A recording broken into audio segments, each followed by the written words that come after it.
वजन कमी करताना आपण बऱ्याच वेळा म्हणतो सकाळी 1 तास चांगला व्यायाम केला, 1 तास, 1.5 तास, 2 तास, मग भले तुम्ही जिममध्ये व्यायाम करा, पण नंतरचं 22-23 तास तुम्ही काय केलंय, तुम्ही जर एका ठिकाणी कंटिन्यू बसून असाल तर वजन कमी व्हायला आपल्याला त्रास होणार आहे. त्यामुळे लक्षात ठेवा, तुम्हाला वजन कमी करायचं आहे तर सातत्याने हालचाली पाहिजे. दर 1 तासानंतर बसलेली जागा सोडा, उठा, जम्पिंग जास्त करा, दोर उडी मारा. दोर उडी म्हणजे दोर पाहिजे असं नाही, नुसतं जंप करा, साईड बेंडिंग करा, जे काय वाटेल ते हालचाली 1 मिनिटात हालचाली करा दर 1 तासानंतर. तुम्हाला वजन कमी करायचं आहे, पोट कमी करायचं आहे तर तुम्हाला ह्या सवय लावून घेतल्याच पाहिजेत. नसेल खुर्चीवर बसता असाल कंटिन्यू नुसतं खुर्चीवर उठ बस करा, त्याला आपण बैठका म्हणू शकतो, स्क्वॉट म्हणू शकतो, पण करा. 1 तासानंतर 10 जरी स्क्वॉट झाले तरी त्याचा पण इफेक्ट भरपूर आहे.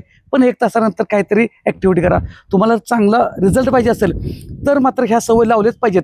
जर दिवसभर तुम्ही 7-8 तास कंटिन्यू जॉब करत असाल, काम करत असाल एका ठिकाणी बसून आणि हालचाली करत नसाल तर मात्र तुम्हाला रिझल्ट पण तसेच येणार आहेत.